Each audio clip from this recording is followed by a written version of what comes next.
Shalom jemaat yang dikasihi Tuhan, selamat datang di ibadah online Gereja Mawar Sharon Semarang. Saya percaya Tuhan kita sanggup dan akan melakukan perkara-perkara luar biasa dalam kehidupan setiap kita anak-anaknya. Puji Tuhan. Sebelum ibadah dimulai, mari persiapkan hati, dimanapun Anda berada, Anda bisa ikut memuji menyembah Tuhan, serta meresponi setiap firman Tuhan yang disampaikan sepanjang hari ini. Bagi Anda, Bapak, Ibu, Saudara yang baru pertama kali bergabung bersama dengan kami ucapkan welcome home. Dan agar kita tetap terhubung, maka Anda dapat mengikuti akun media sosial kami dengan cara mensubscribe akun YouTube kami dengan nama GMS Jawa Tengah DIY dan juga memfollow akun IG kami dengan nama GMS Semarang. Jika Bapak, Ibu, Saudara sedang mengalami pergumulan dan rindu untuk kami doakan, ataupun jika Anda belum memiliki komunitas keluarga rohani, Anda dapat menghubungi kami melalui WA ke nomor 08 222 3390. Jemaat yang terkasih, memberikan persembahan adalah bagian dari ibadah kita. Untuk itu, bagi Anda yang akan memberikan persembahan, baik itu perpuluhan maupun ucapan syukur, Anda dapat memberikannya dengan cara mentransfer ke nomor rekening yang tertera di layar Anda, atau juga dengan cara scan QR Code melalui aplikasi dompet digital yang Bapak, Ibu, Saudara miliki. Sebelum ibadah dimulai, mari satukan hati dalam doa. Bapa, kami mengucap syukur, terima kasih buat hari ini kami bisa datang beribadah kepadamu. Kami rindu untuk mengenal Engkau lebih lagi. Terima kasih Tuhan, dalam nama Tuhan Yesus, haleluya, amin. Selamat beribadah, Tuhan Yesus memberkati. Ini tahun di mana Roh Kudus mau upgrade Anda punya status, fungsinya sebagai mitranya. Tuhan ingin kita bertumbuh bersama-sama. Carilah orang yang available untuk sepakat dalam perkara benar dengan diri Anda. Tuhan akan mengirim kepadamu orang-orang yang tanpa wajah, tanpa nama untuk menguatkan Anda. Jawaban kadang-kadang muncul dari tempat tak terduga. Bangun teamwork aja dengan Roh Kudus dulu, lalu bangun tim-tim dalam kehidupan kita dan dalam takut akan Tuhan. Percayalah, breakthrough, terobosan itu akan terjadi bukan dari pedangmu. Tahun ini mari kita percepat diri. Quick to listen, cepat untuk mendengar, lambat untuk berkata-kata, cepat untuk taat, lambat. Atau bahkan kalau bisa jangan berbuat dosa. Satu dari kamu mengalahkan 1000 musuh itu quality, tapi Tuhan tidak berhenti di situ. 2 berlaksa-laksa. Kami mencetuskan bahwa supaya yang datang di sini bukan jadi jemaat akhirnya, tapi semua jadi murid-murid yang berbuah-buah lebat. Gereja Mawar Sharon sekali mengayunkan tombaknya, berdirilah 300 gereja. Mari kita bersatu. Mari kita akselerasi. Sampai 2030 300 gereja ini benar-benar terjadi. Haleluya, kami akan bersuka cita karena kasih-Mu Tuhan. Semuanya.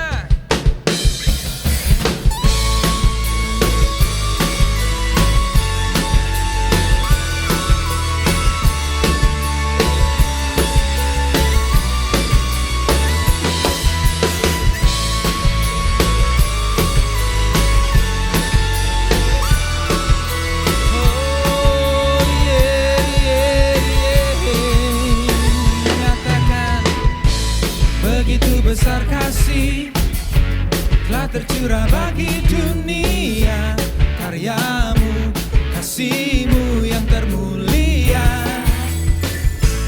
tiada terselami, besar dan ajaib perbuatan-Mu, Kau beri hidup-Mu bagi diriku, tiada yang seperti-Mu, Kau berkuasa selamanya. Kau selalu semua. Oh, betapa jalannya, betapa lebarnya kasih setia-Mu. Oh, oh, oh, tiada bandingannya, tiada duanya, tiada seperti Kau, Yesus.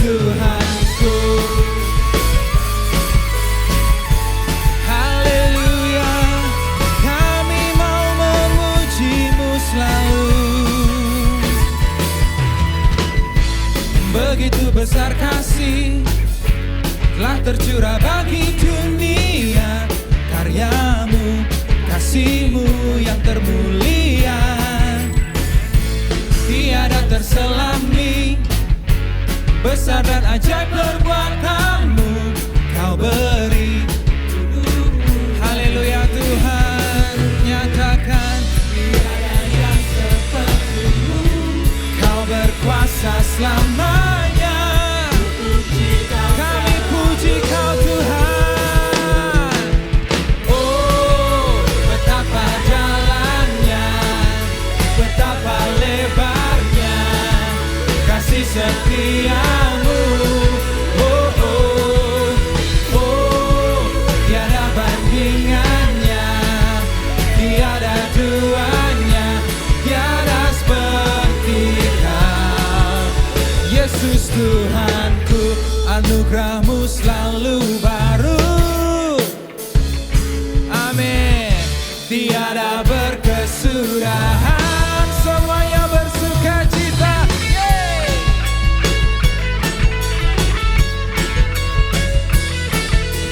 Haleluya Tuhan. Oh, yeah, yeah, yeah.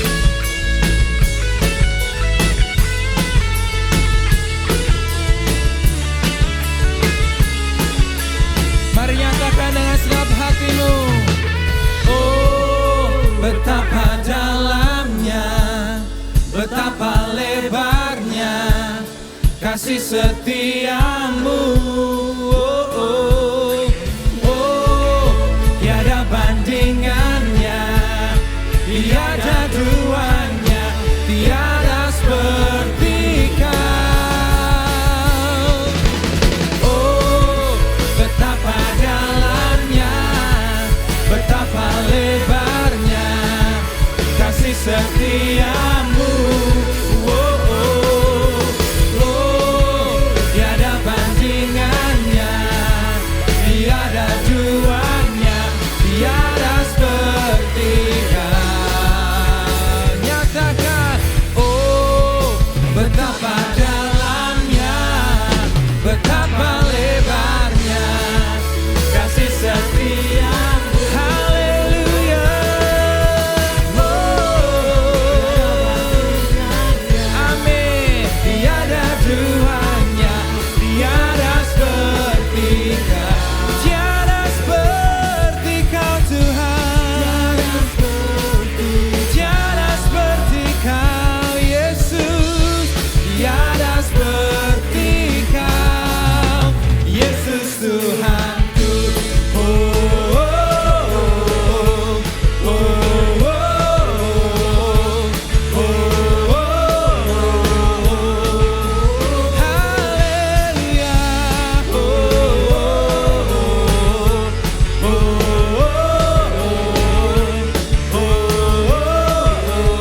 oh, Yesus Tuhanku. Haleluya, beri kemuliaan bagi Dia. Haleluya Tuhan.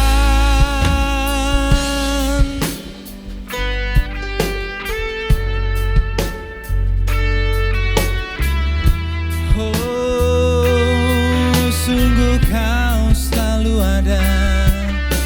Yeah, yeah.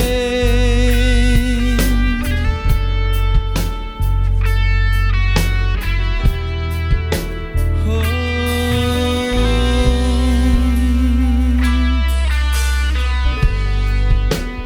Yesus ada di segala masa suka maupun kala duka.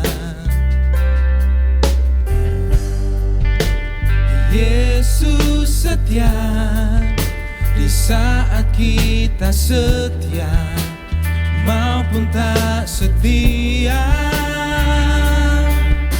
Yesus, Yesus, ku panggil namamu. Yesus, Yesus, kaulah sahabatku. Sungguh kau yang terindah, kaulah jawaban bagi semua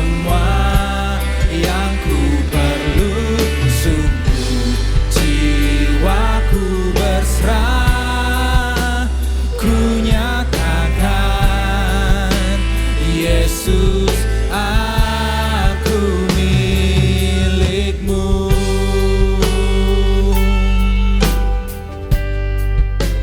Haleluya. Yesus ada di segala masa suka maupun kala duka. Kau setia, Yesus setia di saat kita setia maupun tak setia. Yesus, Yesus, ku panggil nama-Mu. Yesus, Yesus, Kaulah sahabatku. Sungguh Kau yang terindah, Kaulah jawaban bagi semua yang ku perlu.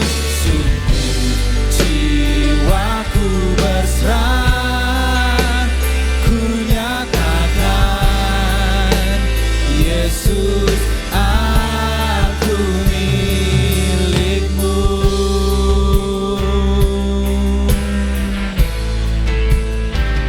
Oh yeah, Tuhan, kami milik-Mu. Yeah, yeah. Haleluya Yesus, amin. Di gunung dan lembah Kau ada, Kau sertaku Yesus. Di saat lemah, saat takut, Kau ada mengangkatku. Di gunung dan lembah Kau ada, Kau sertaku Yesus.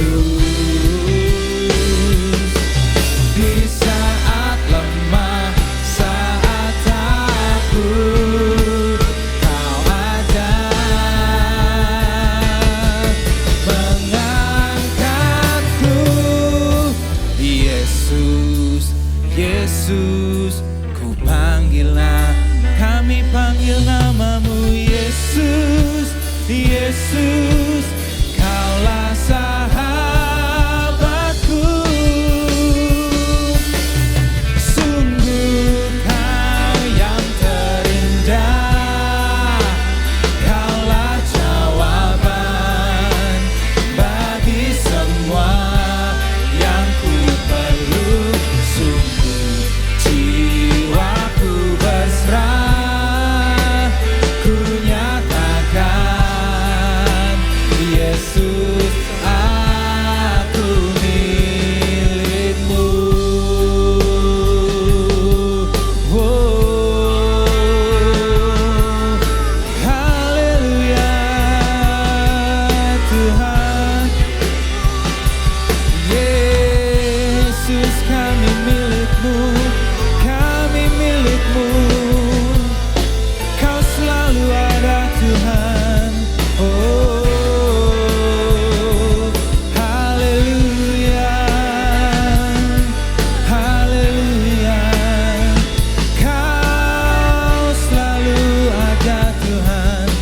Oh, mari sembah Dia, Dia tetap setia, Dia akan selalu setia.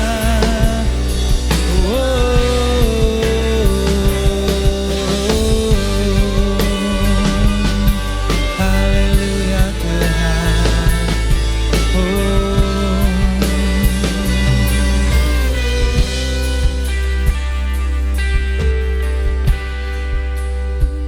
Kau selalu setia Tuhan.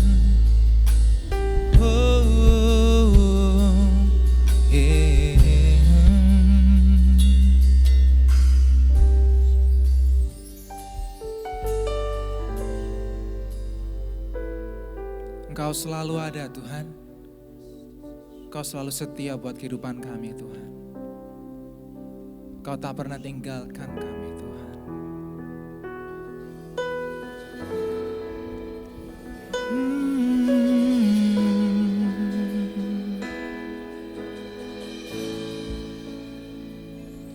Allahku kan memenuhi keperluanku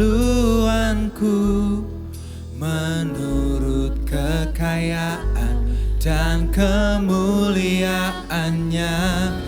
Allahku kan mencukupi kebutuhanku di dalam Yesus Tuhan. Segenap hatimu nyatakan, Allahku kan memenuhi keperluanku menurut kekayaan dan kemuliaannya. Allahku kan mencukupi kebutuhanku di dalam Yesus Tuhan. Allahku kan memenuhi keperluanku menurut kekayaan dan kemuliaannya. Allahku kan mencukupi kebutuhanku di dalam Yesus Tuhan. Segenap hatimu, Allahku kan memenuhi keperluanku menurut kekayaan dan kemuliaannya. Allahku kan mencukupi kebutuhanku di dalam Yesus Tuhan. Di dalam Yesus Tuhan. Di dalam Yesus Tuhan. Haleluya Tuhan, terima kasih ya Tuhan. Kami bersyukur sungguh, kami mengucap syukur. Hati kami melimpah dengan ucapan syukur. Engkau ada, Engkau menyertai kami, Engkau tidak pernah meninggalkan kami. Di masa seperti ini pun Engkau setia. Kami melihat kebaikan demi kebaikan Tuhan dalam perkara yang sederhana, bahkan dalam perkara besar. Kami mengucap syukur kepadamu ya Tuhan. Kami punya Bapa yang baik, Bapa yang mengasihi kami, Bapa yang peduli kepada kami. Terima kasih Bapa. Kami rindu mendengarkan firman-Mu. Biar firman itu bertumbuh di hati kami terbuka untuk mendengarkan firman-Mu. Dan kami jadi pelaku-pelaku firman. Terima kasih Tuhan. Di dalam nama Tuhan Yesus kami berdoa. Yang percaya katakan, amin. Shalom Bapak Ibu Saudara-saudari semuanya. Shalom di mana saja Anda berada. Saya bersyukur sekali hari ini kita bisa beribadah bersama-sama. Dan saya percaya kasih karunia Tuhan juga menyertai Anda sampai hari ini. Yang percaya katakan yes. Amin. Nah hari ini saya beri judul untuk apa? Ya, sebuah pertanyaan sederhana. Tapi ini adalah pertanyaan atau pernyataan yang dalam maknanya. Karena kenapa? Karena begini. Untuk apa itu bisa jadi menjadi salah satu. Ya, kalau kita cek di hati kita, pernyataan penyesalan bagi orang yang sudah mengalami ternyata dalam sepanjang hidupnya, gitu ya, salah kebergunaan, salah menghabiskan ya berapa puluh tahun, berapa waktu, salah menghabiskan waktu, salah guna hidupnya. Makanya saya sebutkan begitu dalam. Atau ternyata untuk apa? Ternyata ketika selama belasan tahun atau puluhan tahun hidup, ternyata nih salah memiliki tujuan hidup, salah menjalani hidup. Harusnya punya tujuan hidup yang benar, mengambil keputusan menjalani hidup yang salah. Dan kemudian berkata, untuk apa selama ini aku hidup? Atau untuk apa? Itu juga merupakan refleksi. Bagi saya, bagi Anda, bagi setiap kita masing-masing. Untuk kita mulai merenung kembali apa yang telah kita lakukan, apa yang telah kita katakan, pikiran kita, perasaan kita, hati kita selama puluhan tahun kita hidup ini. Nah, apa yang sudah kita jalani? Untuk apa? Itu adalah refleksi tersebut. Nah, kita mau belajar sama-sama untuk menjawab pertanyaan dari untuk apa, begitu ya. Kita mau buka sama-sama di Lukas pasal 12 ayat 13 sampai 21. Lukas pasal 12 ayat 13 sampai 21. Ini pernyataan atau perkataan Tuhan Yesus sendiri. Ya, oke, kita mau belajar bersama-sama. Mari kita baca bersama-sama. Ayat 13. Seorang dari orang banyak itu berkata kepada Yesus, "Guru, katakanlah kepadaku, kepada saudaraku, supaya ia berbagi warisan dengan aku." Nah, di antara ketika Tuhan Yesus sedang mengajar, tiba-tiba muncullah satu orang. Ya, dikatakan begini, "Guru, katakanlah kepada saudaraku supaya ia berbagi warisan dengan aku." Nah, tampak di sini dalam peristiwa ini bisa jadi nih, ya, ada dua definisi.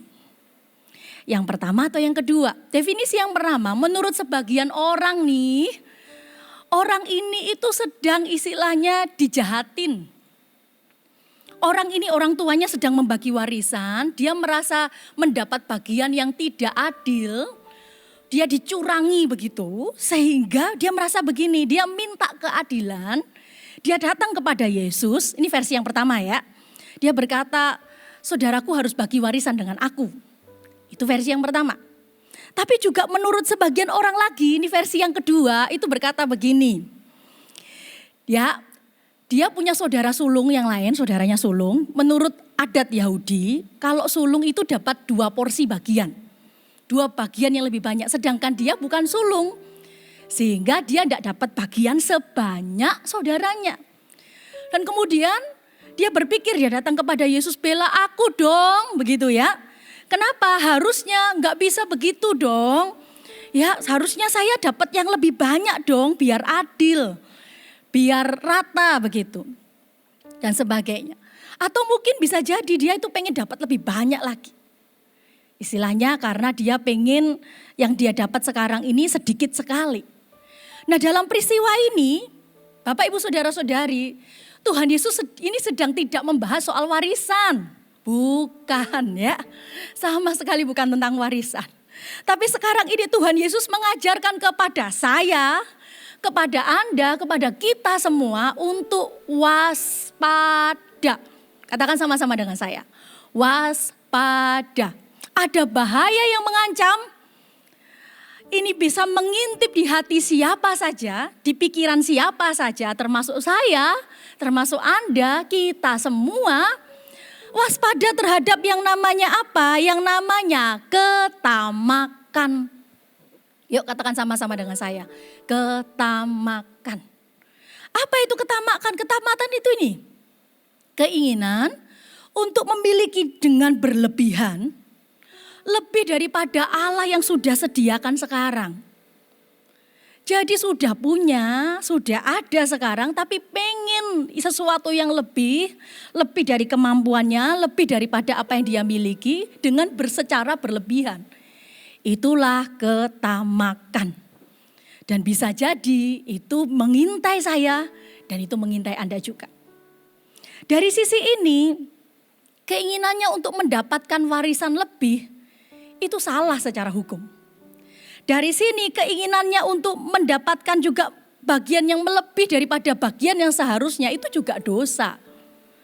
Jadi ketika Bapak Ibu Saudara-saudari, Anda bisa lihat di sini, kenapa alasannya dia datang kepada Yesus, ternyata ada satu motivasi yang juga ternyata ini harus kita waspadai semuanya, yaitu yang namanya ketamakan. Ya, ketamakan itu kenapa bisa mengintai kita? Ketamakan itu membuat kita ini tidak pernah merasa puas. Kalau ada ketamakan di hati kita, di pikiran kita, menguasai kita, membuat kita tidak pernah puas dengan apa yang kita miliki. Membuat kita juga, menghalangi kita juga, kita nggak bisa mengucap syukur buat apa yang sudah Tuhan berikan dalam kehidupan kita. Itulah bahaya dari ketamakan. Contoh nih, hari ini kita punya gadget tertentu, ketika kita melihat model yang terbaru, kita ingin memilikinya. Apakah salah? Enggak juga. Tapi kalau itu di luar kemampuan kita, kita mengingininya sehingga tidak bisa tidur dan berusaha bagaimana caranya, bahkan cara yang buruk sekalipun untuk mendapatkannya, itulah namanya ketamakan. Atau juga misalnya kita lihat orang lain punya brand tertentu, tas brand tertentu, merek tertentu, barang merek tertentu, kita mengingininya dan kita tahu kita tidak mampu untuk membelinya, itu juga namanya ketamakan. Oleh sebab itu hati-hati, di sini konteksnya bukan berarti begini. Bukan berarti kita tidak boleh punya mimpi. Kita bukan berarti di sini tidak boleh bekerja keras.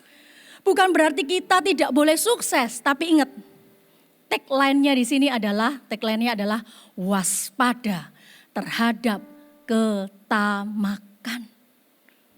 Halo, karena kenapa? Yang pertama, Anda bisa catat.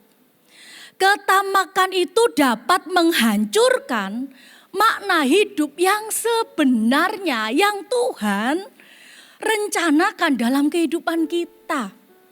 Itulah sebabnya kita perlu waspada. Kita buka sama-sama ayat yang ke-14. Kita baca bersama-sama Bapak Ibu Saudara-saudari. Ayat ke-14. Tetapi Yesus berkata kepadanya, "Saudaraku, siapakah yang telah mengangkat aku menjadi hakim atau pengantara atas kamu?" Kalau Anda baca ayat ini, Tuhan Yesus itu seperti berkata begini, seperti menolak.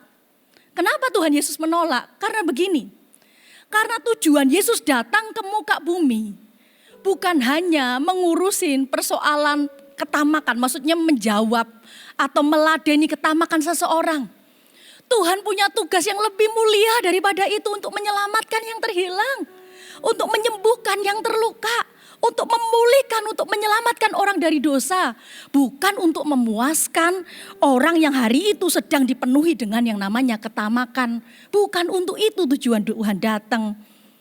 Oleh sebab itu Tuhan berkata, "Saudara, siapakah yang telah mengangkat aku menjadi hakim atau pengantara atas kamu?"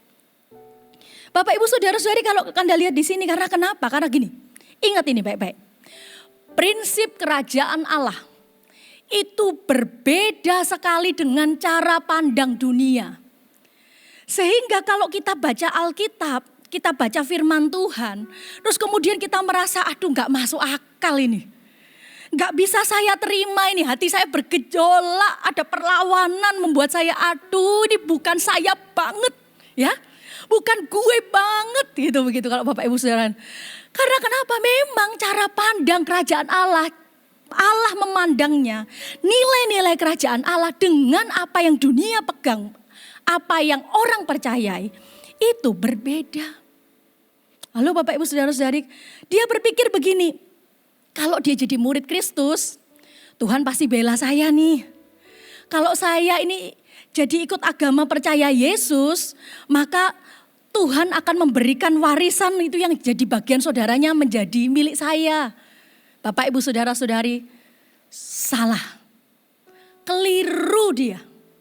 Kalau tujuannya dia mengikut Yesus, itu untuk mendapatkan semua keinginannya, keliru, salah besar dia. Ya, sama seperti ya Bapak Ibu Saudara-saudari di zaman now ini, di zaman sekarang ini kalau kita lihat sekarang, kita berpikir begini, kalau ikut Tuhan pasti selalu jadi jaminan sukses. Atau kalau ikut Tuhan pasti jadi selalu jaminan tidak ada masalah sama sekali. Bagaimana menurut Anda? Tidak seperti itu bukan? Harap maklum Bapak Ibu Saudara-saudari, selama kita hidup di muka bumi ini, selama kita hidup di dunia dan manusia yang sudah jatuh dalam dosa, maka akan tetap ada namanya harus bekerja juga, tetap harus ada namanya ketidaksempurnaan dan masalah dan persoalan. Itu tetap harus kita hadapi. Karena kenapa? Karena ternyata upah mengikut Yesus, upah untuk menjadi murid Kristus itu ternyata beda sifatnya dengan apa yang dipikirkan oleh dunia ini. Dan prinsip kerajaan Allah itu tidak mendorong kita untuk kita itu bersaing dengan saudara-saudara kita hanya untuk kepentingan diri sendiri, atau tidak mendorong kita untuk kita ini tuntut menuntut, melainkan sebaliknya. Prinsip kerajaan Allah ya ini memang gak mudah, tapi mengajarkan kita bahkan untuk mengampuni, bersabar, melepaskan hak-hak pribadi kita sekalipun gak nyaman sekalipun. Terus kemudian tidak membalas. Padahal ego kita, keinginan kita ini ya, di hati ini Bapak Ibu Saudara-saudari, betul? Kadang muncul gak terima, marah, ingin membalas karena kenapa? Dicurangi mungkin. Tapi prinsip kerajaan Allah itu kita diminta mengampuni, berbuat kebaikan, membawa damai, bukan pertengkaran, tidak menuntut. Itulah sebabnya memang kita diminta untuk menjadi murid Kristus, mengalahkan ego kita, menyangkal diri kita, dan menjadi seperti Kristus. Amin. Ayat ke-15. Dikatakan begini, katanya lagi, ini kata Yesus kepada mereka, berjaga-jagalah dan waspadalah terhadap segala ketamakan. Sebab walaupun seorang berlimpah-limpah hartanya, hidupnya tidaklah tergantung daripada kekayaannya itu. Di sini dikatakan ada kewaspadaan. Karena kenapa? Karena ternyata kalau sampai kita mengikuti namanya ketamakan, ketamakan itu bisa menjadi akar dari banyak kejahatan. Ketamakan itu bisa menjadi akar dari banyak dosa yang kita akan lakukan seterusnya. Oleh sebab itu Tuhan katakan waspada, berjaga-jagalah. Awasilah dirimu, jagalah dirimu, jagalah hatimu, jagalah pikiranmu dari namanya ketamaan. Tutup erat-erat, tutup pintu hati erat-erat, jangan biarkan ketamakan ini masuk karena itu bisa menjadi akar. Dan kalau dibiarkan bertumbuh di hati kita, itu akan melahirkan begitu banyak dosa, begitu banyak ketamakan. Kalau itu sudah menguasai dan memerintah hati kita dan hidup kita. Oleh sebab itu, ketamakan perlu kita waspadai. Jadi jangan putus asa, jangan menyerah. Jangan merasa Tuhan itu kalau bahasa sehari-harinya, Anda tahu enggak ya, tahu ngeceng enggak? Kayak aku saja. Saya saja yang seperti seolah-olah Tuhan ini loh, kok enggak ada orang yang lain gitu. Kalau kita ini diperingatkan terus-menerus di hati kita, atau kita diperingatkan ini khotbahnya atau firmannya, aduh seperti kayak ya kok buat saya terus. Saya itu seperti kayak hati saya ini kayak apa dibukakan semuanya dan sebagainya. Ingat ini, kalau kita diperingatkan supaya ketamakan itu tidak menguasai, tidak memerintah di hati kita, supaya kita tidak masuk dalam kejahatan atau dosa yang semakin bertambah-tambah. Karena kenapa? Karena kita dikasihi Allah. Amin. Yang kedua, poin yang kedua adalah kenapa begitu? Karena hidup manusia tidak bergantung pada kekayaan yang dimilikinya. Ini yang berbicara siapa? Tuhan. Karena kenapa? Karena begini. Karena ternyata kebahagiaan atau kesenangan yang sejati itu tidak hanya bergantung kepada kepemilikan atau kekayaan kita yang melimpah. Tidak hanya bergantung di situ. Betul. Ya, kalau seseorang itu kaya, semakin kaya, diberkati, maksudnya punya kelebihan, dia bisa kalau pergi naik pesawat bisa memilih ekonomi atau bisnis kelas. Kalau dia pas pergi punya begitu banyak uang, restoran yang makanannya lebih enak lagi atau mewah atau tempatnya lebih mewah, ada kemudahan-kemudahan tertentu di sana. Tetapi bukanlah segalanya. Halo, bukanlah segalanya. Karena kenapa? Karena begini. Jiwa manusia itu adalah manusia itu sendiri. Kehidupan jiwa, maksudnya bukan tubuh kita. Kekayaan betul cocok, bisa cocok dengan tubuh kita. Kita bisa menikmatinya. Tapi untuk kehidupan jiwa kita, itu tidak tergantung pada kekayaan itu. Karena kenapa? Karena harta benda dunia ini, itu tidak cocok dengan sifat jiwa kita. Why? Kenapa? Karena ternyata khusus di jiwa kita ini tidak bisa dipuaskan sepenuhnya dengan kekayaan. Karena kenapa? Karena kalau tubuh dan harta itu hanya bisa berlangsung selama kita hidup di muka bumi ini. Halo, umurnya segitu.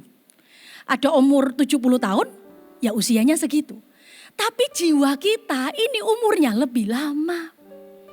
Jiwa kita ini bisa berlangsung lama, bahkan sampai kekal. Oleh sebab itu gak cocok, gak nyambung jreng begitu istilahnya. Oleh sebab itu Bapak Ibu Saudara-saudari, gak heran kalau ada orang yang punya harta berlimpah, tapi mata mereka tidak bisa menikmatinya, mereka tidak puas dengan semua kekayaannya itu. Ingat hari ini, saya tidak sama sekali membahas bahwa Allah gak pengen saya dan Anda kaya, bukan. Atau Allah membenci namanya kekayaan, bukan. Tapi hari ini waspada terhadap yang namanya ketamakan. Karena hidup manusia tidak sepenuhnya bergantung pada kekayaan yang dimilikinya. Halo, amin. Nah, hal ini digambarkan lewat perumpamaan ini. Ya, perumpamaannya seperti apa? Yuk kita lihat. Orang yang hanya peduli kepada kekayaan saja, tapi tidak peduli kepada jiwanya dan tidak peduli kepada kekekalan. Mari kita lihat perumpamaannya. Ayat yang ke-16. Kemudian ia mengatakan kepada mereka suatu perumpamaan, katanya, ada seorang kaya, tanahnya berlimpah-limpah hasilnya. Di sini dikatakan orang yang kaya, tanahnya berlimpah-limpah hasilnya, maksudnya begini. Dia bisa jadi punya wilayah sendiri.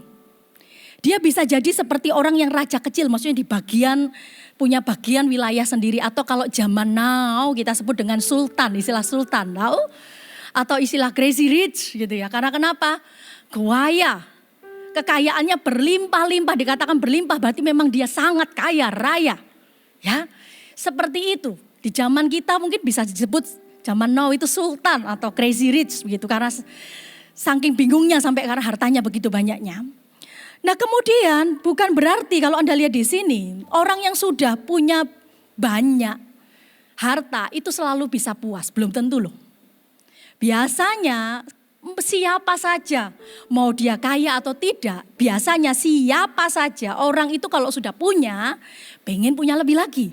Betul atau tidak? Ya. Atau ya bisa jadi yang mengerikan adalah begini, suatu berkat yang besar kalau Allah percayakan kepada orang yang jahat, atau yang hidupnya tidak takut akan Tuhan, atau hatinya yang tidak benar di hadapan Tuhan. Itu bukan lagi menjadi berkat, tapi itu bisa menjadi jerat bagi orang itu. Hati-hati. Belum tentu orang yang kaya misalnya dulu berdoa atau ingin punya 5 mobil, sekarang sudah punya 10 mobil. Atau sudah punya 5 rumah mewah, kemudian atau punya banyak perusahaan, kemudian dia sudah merasa puas dan cukup. Belum tentu. Karena kenapa? Di tahun depan akan selalu ada merek mobil, maksudnya akan ada upgrade lagi dari mobil, seri mobil terbaru. Betul atau tidak? Di tahun depan akan selalu ada model rumah yang zaman terbaru. Zaman sekarang seperti apa. Dan belum tentu juga ya kalau sudah punya satu istri yang cantik begitu ya Mas akan bisa selalu puas, belum tentu juga. Karena bagaimanapun tetap di dalam dunia ini akan ada wanita yang lebih cantik daripada istri Anda. Betul? Akan selalu ada barang atau yang lebih baik mungkin. Jadi belum tentu kalau kita sudah mendapatkan berkat atau istilahnya kelimpahan maka kita puas. Belum tentu. Karena itu kita tidak boleh menilai apakah Allah mengasihi kita hanya, saya katakan, patokannya, standarnya, ukurannya kepada harta. Tidak selalu orang kaya itu dikasih Allah dan tidak selalu orang kaya itu dibenci Allah. Demikian juga sebaliknya, tidak selalu orang tidak mampu itu dikasih Allah dan tidak selalu orang tidak mampu dibenci Allah juga. Karena kenapa? Karena kekayaan bukanlah satu-satunya standar atau ukuran bahwa Allah berkenan kepada seseorang. Halo, amin.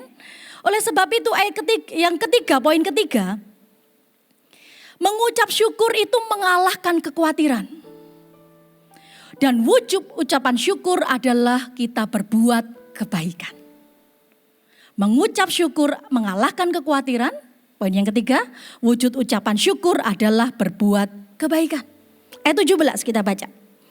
Ia bertanya dalam hatinya, apakah yang harus aku perbuat? Sebab aku tidak mempunyai tempat di mana aku dapat menyimpan hasil tanahku. Kalau Anda lihat di ayat ini, Anda berpikir orang ini sedang pengen berinvestasi lebih besar lagi. Orang ini sedang bermimpi untuk upgrade lagi, istilahnya mengembangkan perusahaannya. Dengar ini baik-baik. Dikatakan gini, ia bertanya dalam hatinya. Apa yang dipikirkan dalam pikirannya, apa yang dikatakan dalam hatinya, Allah kita yang di sorga, Allah kita itu tahu dan mengamati segala sesuatu yang kita pikirkan. Yang ada di dalam hati kita sendiri. Dan ingat ini, kita bertanggung jawab atas pikiran itu dan atas hati yang kita sedang gumuli. Karena kenapa? Allah itu sang penyelidik, Allah itu hakim. Jangan dikira pikiran kita ini bebas, tak terkendali tanpa ada yang bisa melihatnya. Hati kita juga bebas, berkeliaran kemana-mana, menginginkan segala sesuatu tanpa Anda berpikir tidak ada yang mengawasinya. Jangan salah.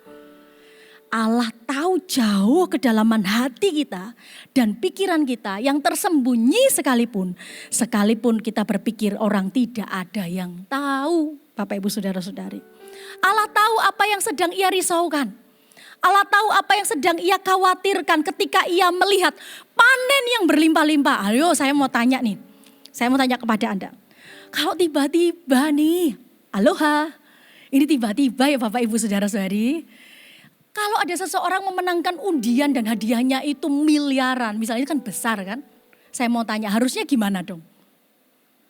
Harusnya bagaimana? Senang bukan? Bersyukur dan berkata puji Tuhan. Atau orang yang misalnya sekarang sedang bekerja, dia lagi ngajukan proposal kepada satu perusahaan untuk bekerja sama, untuk menawarkan produk, kemudian dia berhasil, goal. Perusahaan itu misalnya bersedia atau klien tertentu bersedia mengambil barang di orang tertentu begitu dengan jumlah yang sangat besar. Saya mau tanya, harusnya bagaimana? Bersyukur bukan? Senang bukan? Dapat istilahnya dapat berkat, dapat harta yang lebih lagi. Tapi orang ini bukannya bersuka cita, bersyukur atas semua yang dia dapatkan berlimpah-limpah itu. Bukannya dia berpikir, ini kesempatan aku untuk bisa berbagi kepada orang. Berbuat kebaikan lebih lagi kepada orang. Tapi dia berkata begini, apakah yang harus aku perbuat? Sebab aku tidak mempunyai tempat untuk menyimpan hasil tanahku. Orang kaya ini seperti dalam keadaan berlimpahnya. Dia itu seperti seolah-olah mengalami kerugian dan khawatir karenanya. Heran ya? Heran sekali. Gak otomatis Bapak Ibu Saudara-saudari kalau misalnya nih ada sepasang suami istri. Sudah lama bergumul soal anak. Kemudian lahirlah anak itu dan kemudian dia langsung mengucap syukur, belum tentu. Ada yang langsung berpikir, aduh sebentar lagi muncullah biaya tambahan. Betul?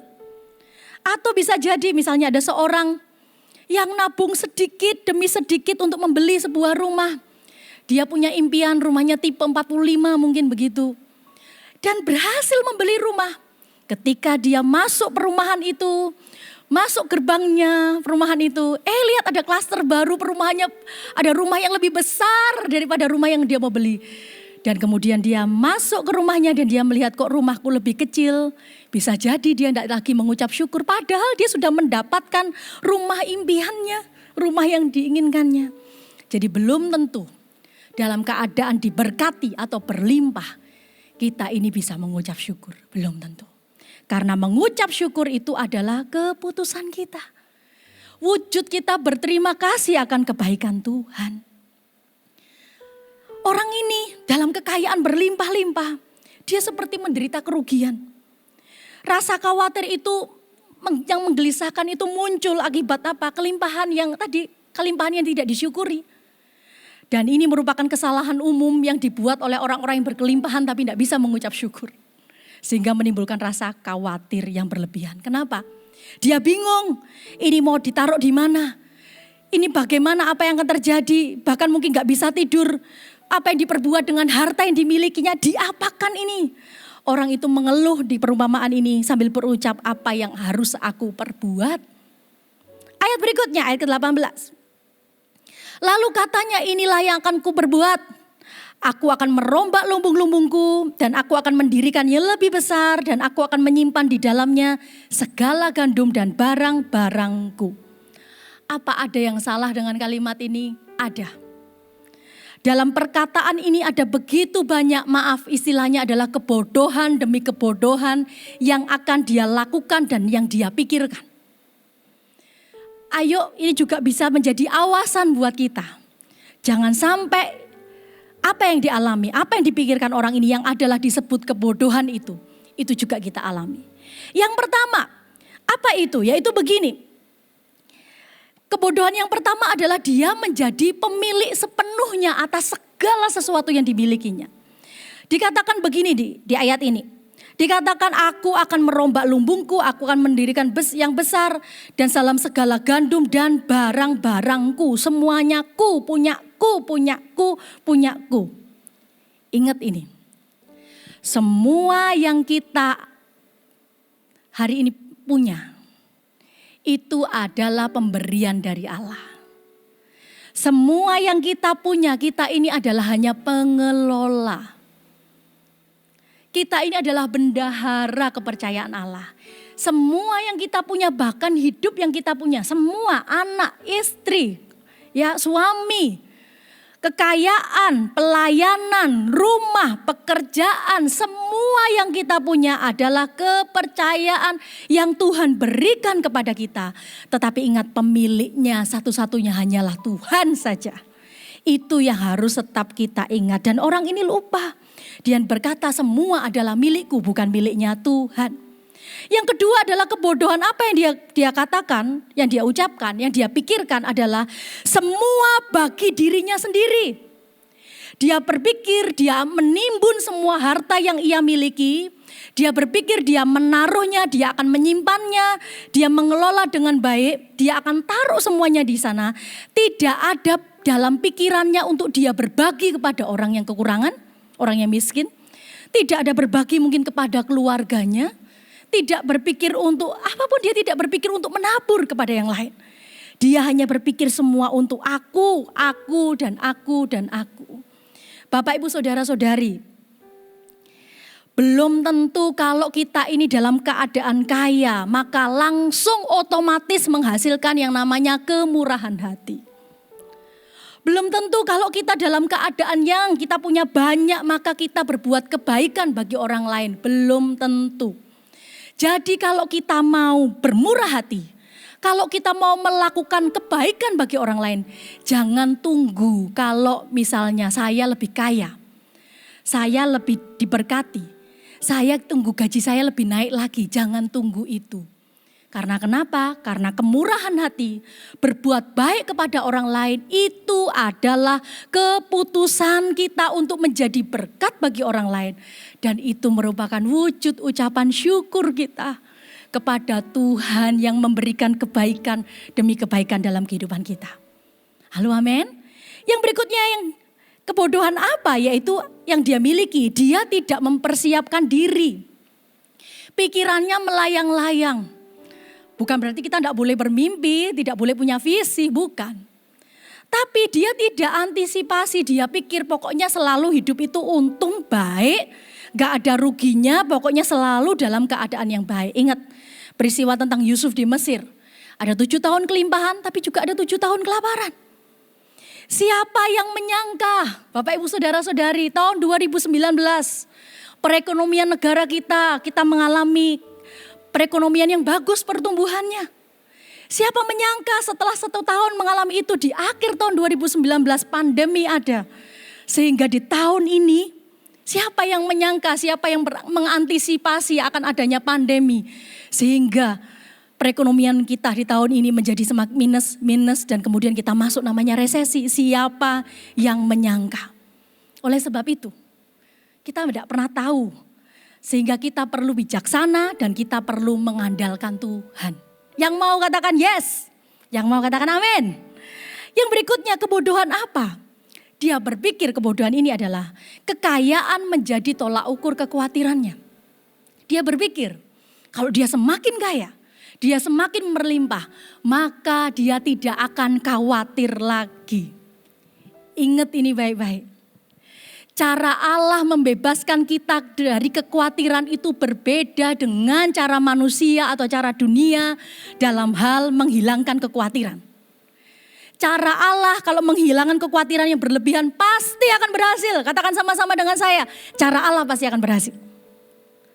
Tetapi kalau cara dunia justru lebih menambahkan kekhawatiran dalam kehidupan kita. Emang, coba pikirkan baik-baik. Kalau setelah kaya atau setelah punya harta yang berlimpah, memang masalah itu jadi pergi, langsung berkata takut gitu kepada kita. Langsung menjauh daripada kita dan berkata, awas orang kaya lewat misalnya begitu. Awas orang yang punya harta berlimpah lewat. Bukan seperti itu. Ingat sekali lagi ini konteksnya bukan berarti Allah tidak suka dengan kekayaan. Allah membenci kekayaan, bukan. Tapi waspada jangan sampai rasa aman kita, rasa nyaman kita bukan kepada Tuhan, tetapi kepada kekayaan. Memang kalau sudah kita kaya atau berlimpah, tidak ada masalah? Halo, no. Tidak ada hambatan dan persoalan, bukan seperti itu. Kemudian yang berikut yang lebih mengerikan lagi adalah, kebodohannya adalah, dia tidak melibatkan Tuhan. Baik dalam perencanaan hidupnya, masa depannya, bahkan kekekalan, jangankan kekekalan. Dalam hari demi harinya, dia tidak melibatkan Tuhan. Dia hanya berpikir mengandalkan diri dan dikatakan aku akan merombak lumbung-lumbungku. Aku akan melakukan itu. Tanpa berdoa kepada Tuhan, tanpa melibatkan Tuhan dalam perencanaan, tanpa berkata jika Tuhan menghendakinya, maka aku akan melakukan ini. Ingat ini baik-baik. Waktu yang kita miliki itu ada di dalam tangannya Tuhan. Kita enggak tahu loh hari depan itu seperti apa. Apa yang terjadi besok aja kita enggak ada yang tahu. Siapa yang menyangka tadi seperti saya jelaskan dari awal 2019 sampai hampir akhir kita semua dalam keadaan normal. Tiba-tiba terjadi di Desember kita dalam keadaan yang seperti ini. Enggak ada yang menyangka. Oleh sebab itu, karena kita tidak tahu hari esok seharusnya kita harus mengandalkan Tuhan. Seringkali nih ya, kita itu enggak berdoa sama Tuhan misalnya. Enggak melibatkan Tuhan dalam perencanaan. Tiba-tiba setelah yang direncanakan, dilakukan gagal. Dan kemudian kita protes dan marah kepada Tuhan. Kenapa Tuhan? Loh kok yang disalahkan Tuhan? Jadi jangan sampai seperti itu. Ayo libatkan Tuhan dalam segala sesuatu dalam kehidupan kita. Dan yang poin yang terakhir, yang keempat. Oleh sebab itu, ini yang perlu kita lakukan. Miliki tujuan hidup yang benar. Hidup untuk Allah. Hidup mengandalkan Allah. Hiduplah dalam penyertaan Allah. Amin. Jangan sampai kita salah kebergunaan hidup. Jangan sampai kita berkata untuk apa aku berpuluh-puluh tahun hidup. Ayat 19 kita baca bersama-sama. Sesudah itu aku akan berkata kepada jiwaku. Dia dikatakan begini. Salah kaprah bukan? Jiwaku ada padamu banyak barang. bertimbun-timbun tahun untuk bertahun-tahun lamanya. Beristirahatlah, makanlah, minumlah dan bersenang-senanglah. Lihat di sini. Harapan dan keinginan dalam hidupnya adalah untuk kesenangan hatinya. Orang kaya ini di ayat ini adalah hidup hanya bagi dirinya sendiri. Kita tidak tahu loh, di tengah banyak kekayaan yang dia miliki, ada penderitaan di belakangnya. Ada hubungan yang tidak harmonis. Ada sakit penyakit mungkin, ada hati nurani yang tidak tenang. Itu dapat merampok, merusak segala hal dari yang namanya kekayaan dan kelimpahan kalau tanpa Tuhan di dalamnya. Oleh sebab itu konyol sekali dia berpikir begini. Ya, kelimpahannya, kepercayaan harta yang Tuhan berikan dalam kehidupannya, waktu yang Tuhan berikan dalam kehidupannya, dia hanya gunakan untuk makan, minum, dan bersenang-senang. Untuk memuaskan keinginan daging dan hawa nafsunya tanpa berpikir bahwa hidup itu juga harus berbuat baik bagi orang lain. Hidup itu harus juga menjadi dampak bagi sesama. Hidup itu juga untuk melayani Allah dan rencananya. Hidup ini adalah untuk kemuliaan Allah. Itu tidak ada lagi dalam pikiran orang itu. Bagaimana dengan kita? Apakah kita juga demikian? Kalau kita sama dengan orang ini nanti kita akan berkata, untuk apa aku hidup di muka bumi ini? Seakan-akan orang ini berpikir bahwa hidup itu adalah untuk memuaskan atau mencapai semua keinginan-keinginan saja. Dia lupa bahwa Tuhan punya rencana atau tujuan yang luar biasa. Mengapa manusia diciptakan di muka bumi ini? Allah punya rencana yang besar bagi kehidupan kita. Jangan terlewat. Oleh karena jangan diambil daripada kita. Oleh karena kenapa? Ketamakan itu ada dalam hati kita. Waspada, hati-hati dengan hal ini. Kemudian ayat ke-20. Tetapi firman Allah kepadanya, hai engkau orang bodoh. Pada malam ini juga jiwamu akan diambil daripadamu. Apa yang telah kau sediakan untuk siapakah itu nanti?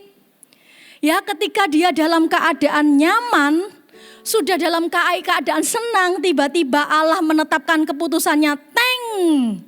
Apa yang dia putuskan? Dia katakan begini, sifat orang itu dikatakan, hai engkau orang bodoh. Ingat peristiwa Nabal? Nabal yang dadanya membatu, jantungnya berhenti dalam dada. Ia membatu setelah pesta pora bak raja. Lalu dia katakan orang bodoh. Dan berikutnya dikatakan hukuman dijatuhi ke atas orang itu adalah hukuman mati pada malam ini. Jiwamu juga akan diambil daripadamu. Ini seperti seolah-olah dipaksa. Dia pengen masih hidup bertahun-tahun lamanya. Dia masih ingin bertahun-tahun lamanya menikmati hasil kekayaannya berlimpah-limpah, bersenang-senang. Memuaskan keinginannya dirinya sendiri. Tapi malam itu Tuhan berkata, hidupmu adalah milikku. Waktumu adalah penentunya bukan engkau. Masa depanmu ada di tanganku. Tuhan berkata, hari ini aku mengambilnya. Buat orang yang tidak takut akan Tuhan. Buat orang yang hanya hidup bagi dirinya sendiri. Kematian bukanlah sesuatu yang menggembirakan atau sukacita. Tapi kematian adalah hal yang sangat menyedihkan. Menakutkan dan mengerikan bagi orang-orang yang hidup bagi dirinya sendiri. Bagi orang-orang yang hidup tidak takut akan Allah. Kenapa? Karena kematian adalah pengambilan jiwa. Dia berpikir bahwa dia akan bergembira, pesta pora dan bersenang-senang. Dia berpikir dia bekerja keras untuk masa depannya. Dia lupa bahwa ketika dia lahir dia tidak bawa apa-apa.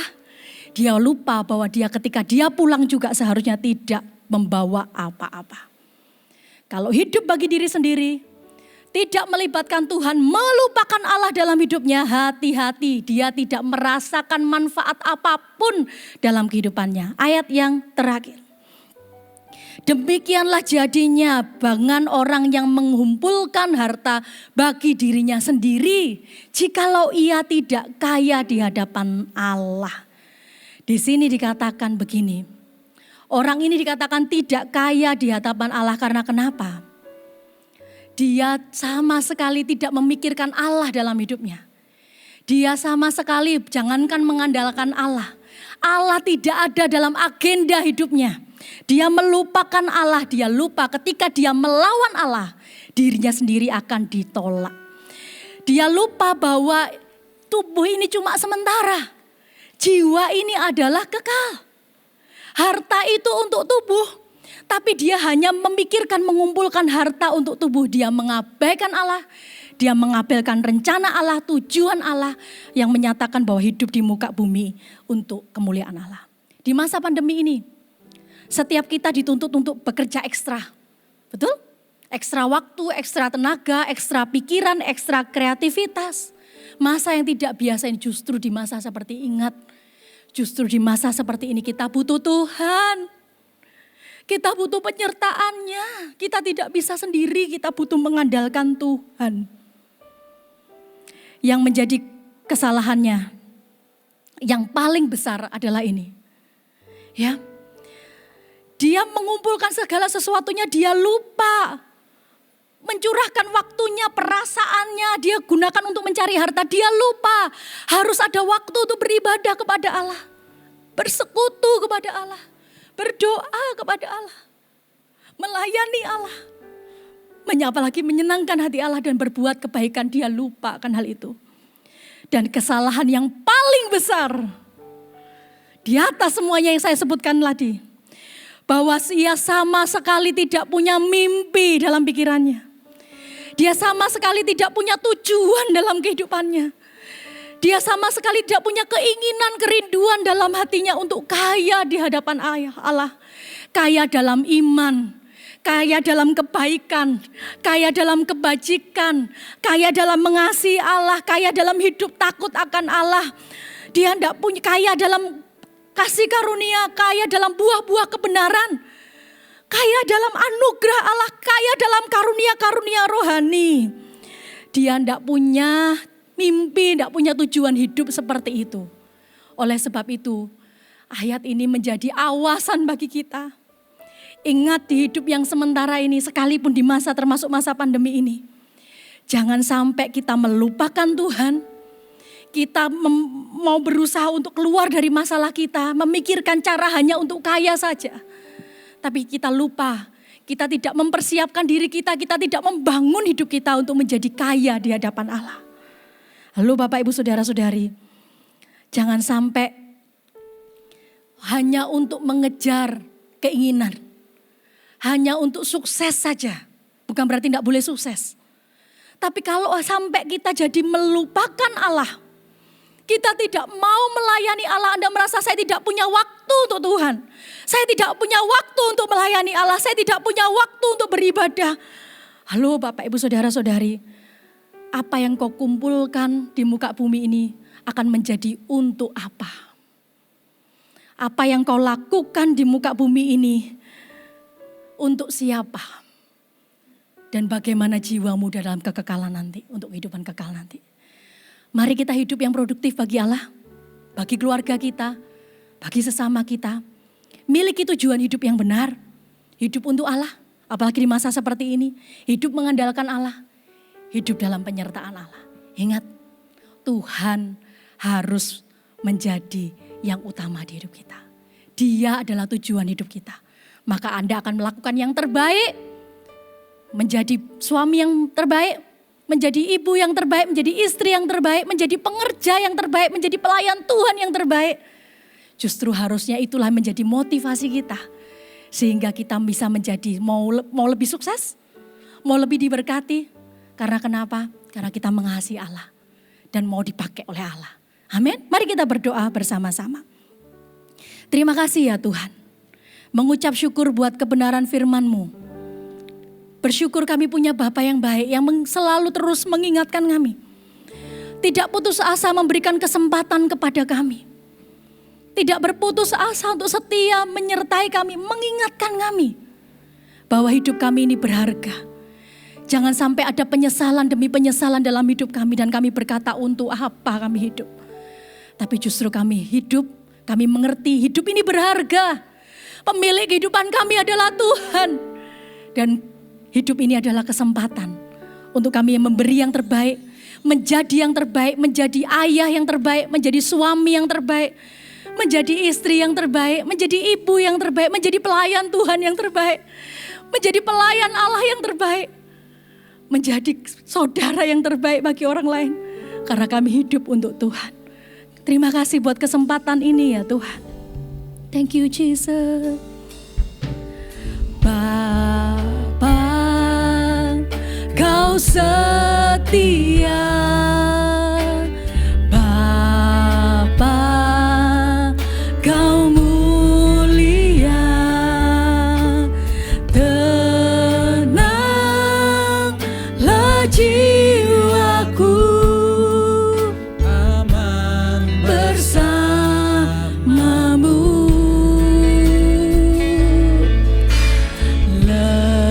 Lebih dari harta, Kaulah segalanya.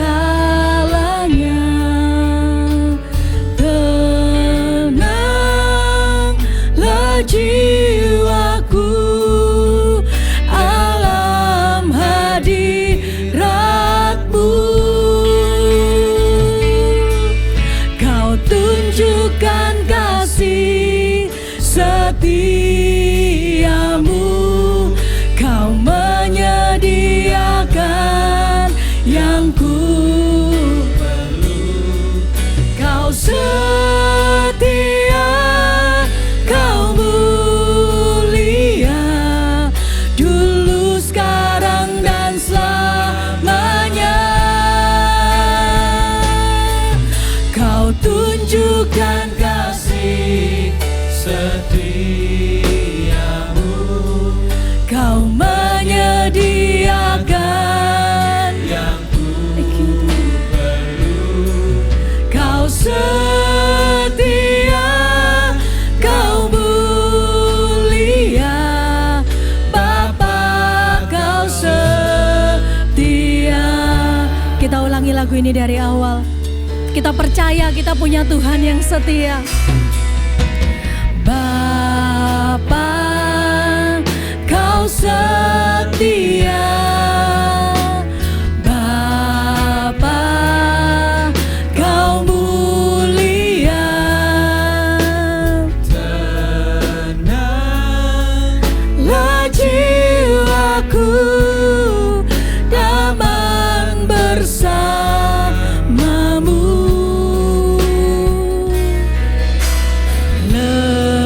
Lebih dari harta, Kaulah segalanya. Tenanglah jiwaku dalam hadirat-Mu. Mari kita angkat dua tangan kita, katakan, Kau tunjukkan kasih setiamu, Kau menyediakan yang ku perlu. Kau setia, Kau mulia, dulu, sekarang, dan selamanya. Kau tunjukkan kasih setiamu, Kau menyediakan yang ku perlu. Thank you Tuhan. Kau setia, Kau mulia, Bapa, Kau setia. Mari angkat kedua tanganmu di hadapan Tuhan. Kau tunjukkan kasih setia. Tanda kita percaya kepada Dia. Kau menyediakan yang ku perlu. Kau setia, Kau mulia, dulu, sekarang, dan selamanya. Kau tunjukkan kasih setiamu, Amin. Kau menyediakan Yang ku perlu, Kau setia.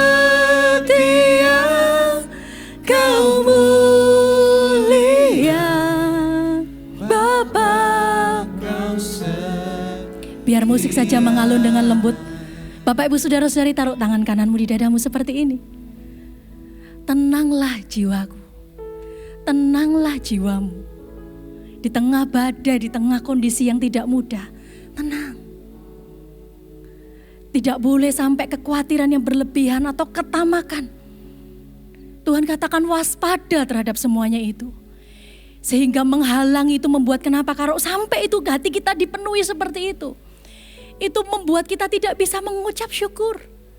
Itu bisa menghancurkan rencana Allah yang seharusnya dalam kehidupan kita. Itu bisa mencuri semuanya itu. Dan Anda berkata untuk apa? Dan semuanya akan menjadi sia-sia. Sayang sekali. Justru di masa seperti ini, kalau Anda ekstra bekerja keras, kalau Anda ekstra melakukan sesuatu, Anda ekstra untuk kreatif, Anda ekstra untuk membimbing anak. Justru di masa seperti ini, Anda ekstra untuk mencari Tuhan, mengandalkan Tuhan, mengasihi Tuhan, melayani Tuhan dengan sungguh-sungguh. Karena kenapa? Supaya mengingatkan kita, untuk kita tidak mampu kalau tanpa Tuhan. Untuk mengingatkan kita, bahwa kita harus mengandalkan Tuhan di segala keadaan, bahkan terlebih lagi di keadaan yang seperti ini. Mengingatkan kita, supaya kita tahu untuk apa sebenarnya kita hidup di muka bumi ini. Hari ini, mari sama-sama kita saya ajak Anda berdoa. Saya berdoa untuk setiap Anda di dalam nama Tuhan Yesus. Tuhan, hamba berdoa, biar tidak ada satupun jemaat atau siapapun yang mengikuti ibadah hari ini. Tuhan, hatinya, sukacitanya, visi hidupnya yang sesungguhnya yang seharusnya hidup bagi Allah, itu dicuri. Sehingga melupakan Allah, tidak mengandalkan Allah, mengandalkan diri sendiri, hidup bagi diri sendiri. Biarkan itu tidak menjadi demikian. Tapi justru berikan kepada setiap kami hati yang mengasihimu, hati yang mengandalkanmu. Di dalam nama Tuhan Yesus. Di dalam nama Tuhan Yesus. Hari ini saya akan berdoa bagi Anda yang belum menerima Yesus sebagai Tuhan dan Juru Selamat. Ini hari yang terbaik. Ini kesempatan bagimu. Dia mengasihimu. Kalau engkau mendapatkan Dia, engkau menemukan tujuan hidup yang seharusnya. Mari ikuti doa saya. Taruh juga tangan kanan Anda di dada seperti ini. Ikuti doa saya. Tuhan Yesus, hari ini aku menerimamu sebagai Tuhan dan Juru Selamatku. Terima kasih sudah mengasihi aku, memberikan segalanya bagiku, bahkan memberikan nyawamu bagiku, untuk menunjukkan kasih-Mu kepadaku, supaya aku dimerdekakan dari dosa, supaya aku menjadi manusia baru, supaya aku mendapatkan kesempatan untuk hidup yang sebenarnya seperti rencana Tuhan.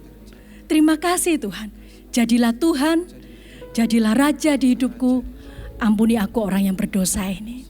Di dalam nama Tuhan Yesus. Mari sekali lagi kita angkat dua tangan kita, katakan, Kau tunjukkan kasih setiamu, Kau menyediakan yang ku perlu, Kau setia, Kau mulia, dulu, sekarang, dan selamanya. Kau tunjukkan kasih, terima kasih ya Tuhan, setiamu, Kau menyediakan yang ku perlu, Kau setia, Kau mulia, Bapa, Kau setia.